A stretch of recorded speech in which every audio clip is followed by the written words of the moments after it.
Hey, it's BT with the BT Motegi GP review. Let's get right to it. We're going to call this race Redemption Song. Redemption Song. The podium consisted of three men who've had trying times in their careers. But Marc Marquez is number one as a crash almost ended his career. 5 hard years of racing and he almost called it quits. Till he signed with Ducati, and now he's still the shit. Redemption Song. Redemption Song. He gave that hunk of shit Repsol to champion Johan Mir, and he crashed every week since until he got to Motegi. Redemption Song. Redemption Song. That went on way too long, didn't it? I know. Anyway, listen, we're going to get to the Marc Marquez part. I'm going to breeze through the rest of them because we know we want to talk about. Moto 3, Rider of the Race, David Munoz, heartbreak goes to Angel Paqueras. He had a chance to get some points back, but he didn't. It's Jose Antonio Rueda's championship. He'll probably win it this week in Mandalika. He's the LeBron James of Moto 3. He's around their same age, but not really. You know that kid that is in your grade, but he's just overly developed. Like he's got hair on his legs. He's smoking before school, and you're in middle school. You go, damn. And he's dropping his mom off for work, and then he goes to middle school, and you go, damn. That's what Jose Antonio Rueda is. Moto 2, give props to David Delgado. I told you, Delgado, he got jealous that Alonso got all the attention, and he said it made him jealous. So what do? He reels off two straight victories. Props to Delgado. Hal getting it. Props to him. He's my rider of the race. Heartbreak goes to Aaron Canet. They're still searching for him. I don't know where he was at this race. He's 15th. He got a point, but still. Props to Diego Marrera, who signed with, I think, LCR Honda, and he's going to put Samtrak Chantra in World Superbike. That's where he's going. So he's going to go from not being known in MotoGP to really not being known in WSBK. Let's be honest. He's going to really, really not be known in WSBK. I mean, there's people racing in WSBK. You go, so that's where he is. I love WSBK, but I don't know what they've got to really start doing something because, I mean, it's great racing, but no one knows where they are. Anyway, so Samtrak Chantra, he's going to race, but it's going to be in WSBK. Diego Marrera is going to Moto 2. It's going to be interesting as they go to Brazil next year, and he's Brazilian, so it's going to be great. Let's get to MotoGP. Come on, man. Let's get this out of the way. Heartbreak goes to Pedro Acosta. I thought he was going to do something in the race. And he didn't. He had some bike issues, but still, he managed his tires like the way a college freshman manages paying off that credit card you get when you're in college and you run up all that money and you go, I got to pay this shit back. And they go, yeah, that's what a credit card does. You go, oh. And then you're in debt for like 16 years of your fucking life. That's what happened to Pedro Acosta in the tires. But anyway, he did have problems mechanically. But rider of the race, though, ironically, goes to Johan Mir. It was going to be Pecco Bagnaia, but I got to give it to Johan Mir. I mean, think about it. He's been on the deck almost last year every week, and he's finally getting it. And it's good to see him with a smile on his face. I mean, and just goes to show you how hard he was pushing. Mark had a tough time passing and getting to Mark. I mean, Mark was nervous this week, and he said it. And it showed, which is really weird. Just goes to show you, even the best get nervous. And it shows his age also, because like he said when he was younger, he didn't know what he didn't know. So he just went out and did the damn thing. And this time he was cognizant of what's at stake. And you could tell he rode tight and he was making mistakes in turn 5. And it was really weird to watch Marquez, have a mistake. But I tell you what, no one talked about how, when Pecco's bike was smoking and looked like he was going to get blacked out. And it was funny watching Gigi kind of plead with Urta like, come on, man, he needs this shit, please. Please, I'll give you a Pizza Hut coupons for the rest of your life. Just please, he needs this. And watch Marquez bring that lead down from 3.8 to, I think, 1.7. And even though Pecco was kind of managing it, Mark was coming.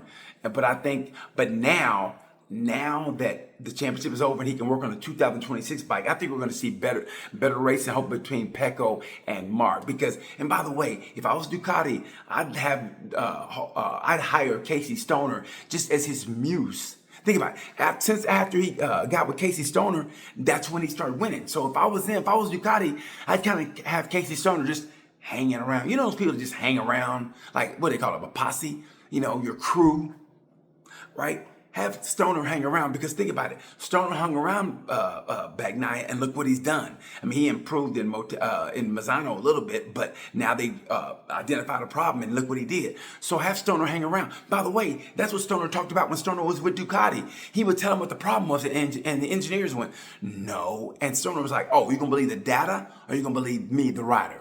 And they were like, the data. We believe the data, because we're engineers.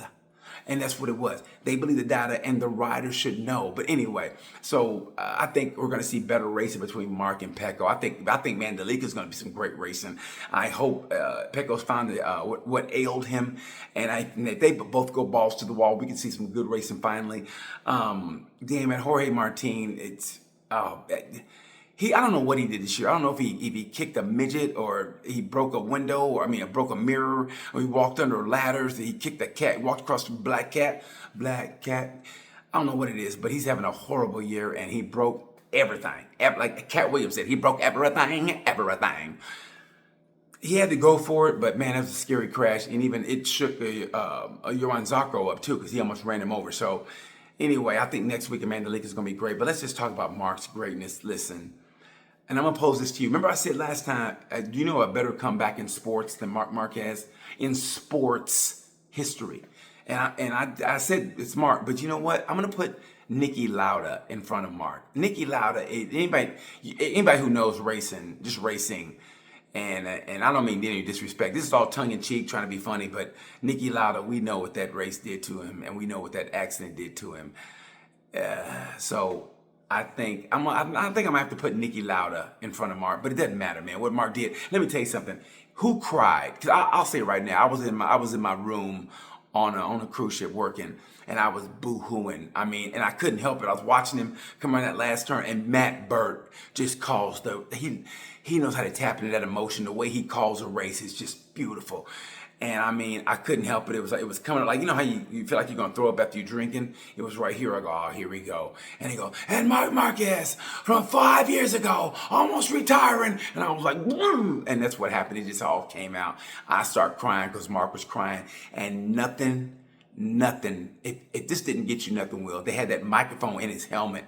And the way he screamed, it was like in his helmet. It wasn't like it was mixed in with sadness, and you heard that cry in his throat. His voice was cracking when he screamed, and that really did it. And if you watch the DAZ in Spanish version, when the interviewer interviewed him, he talked about his grandpa who passed away, and he started crying again, man. I started crying. Mark is he might be one of the greatest. Like I tell you, they're motorcycle racers, and they don't get the credit they deserve in the pantheon of just sports, because everybody's always into footballers, whether it's the real football in Europe or American football or whatever the sport of basketball. They never give motorcycle racers the credit. Marc Marquez is one of the greatest ambassadors to any sport. To his sport. Michael Jordan to basketball, and LeBron James, Lionel Messi for football, but not just because he's great, not because of what he says. He doesn't speak English, but he doesn't really say anything. He's great to watch, and that's it. But Mark, he's funny. He's a good-looking kid.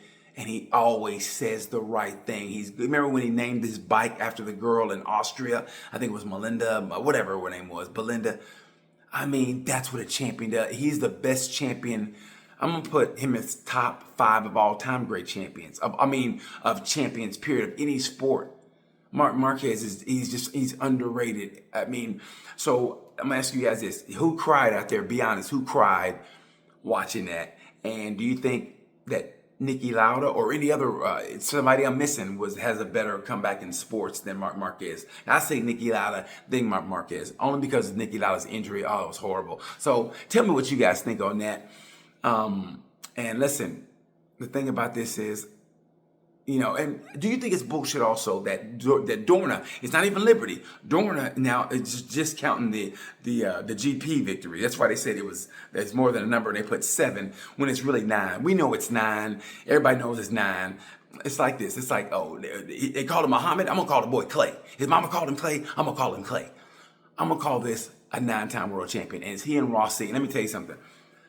I want to see Mark go for number 10 next year. I'm going to call it 10. They going to say 8. I'm going to say 10. I want to see him go for 10 next year. I really do. I hope that's his goal. But here's the thing. Mark has nothing to prove now. And you know how great he is? This may be one of those ones where he wanted it so bad and it's over and he has maybe a letdown. It happens to the best of us where he has a letdown and it's like maybe he can't climb that mountain anymore because the goal has been achieved. You know what I mean? Like, okay, I got the goal. And let's just say he plans on coming back next year and God forbid, maybe he has a crash or whatever and he goes, what am I doing? I got a beautiful girlfriend, probably gonna be my wife. Why am I risking my ass out here and I got to worry about my rookie coming in and wiping me out or some crazy Italian at Magello knocking me out? I mean, what does he have to prove? So I hope Mark gets motivated like he was this year to go after number 10. And if he is, he's not going to say it. But do you want to see him break Rossi's record? How about that? I'm going to put it out there. Do you want to see him break Rossi's record? I do. And I don't mean any disrespect to Rossi, but I just want to see greatness personified again. I don't know if Mark can do it. Pecco's going to come back strong. Martine healthy maybe, but Zeki. And we got Raz coming. So, man, I think it's going to be even better racing. I hope Raz gets it early, too. And I hope Fabio and Raz can get that M1 to working because, man, they're all coming from Marquez. And like I said, he's like Scarface at the top of that step. Just, I take all you. And that's what it's great to watch him. He's the best ambassador to the sport. Name me a better ambassador to the sport, maybe instead of besides Michael Jordan and Richard Petty and Lewis Hamilton. I'm gonna say it might be Mark Marquez, man. I'm biased. I love Mark. I've been with Mark since 125s. Yeah. Anyway. He deserves his accolades. Like I said, man, I cried like a baby, and I think it's well deserved. Listen to that emotion that he gave. That's real emotion. That's why, like, he's not a fake. Remember, everything he does is just spot on. For next, I don't have anything else to say, really. I mean, it was, like the racing was just okay. I thought it was great that Mark made the comeback, and it was funny how he said he couldn't see in those last couple of turns because he was crying, and Pecco's bike was smoking so much. And that's what I'm saying. He made a joke out of it. He was actually being truthful, but he was making a joke, but it was true. So anyway, I'm being monotonous here. It's late, but I just want to get this out there. Mark Marquez, best ambassador to a sport. I'm gonna say yeah, and if not, yeah, then I'm gonna say definitely top 5. Maybe Tom Brady. But the nature of football, American football, is a little different. Maybe Tom Brady, maybe Michael Jordan. Anyway, tell me what you guys think on that. What you think about the championship? Should it go back to 9, or should they just count the GP and Grand Prix titles? Anyway, tell me what you guys think. Thank you so much for watching. Sorry I rambled, but like I said, you guys are my only audience, man. I can't talk to anybody else. No one gets racing like I do. Anyway, thank you guys so much. Until Indonesia. If Mark Marquez is watching this, I love you, Mark. You are the best. A great inspiration. Until then, bye.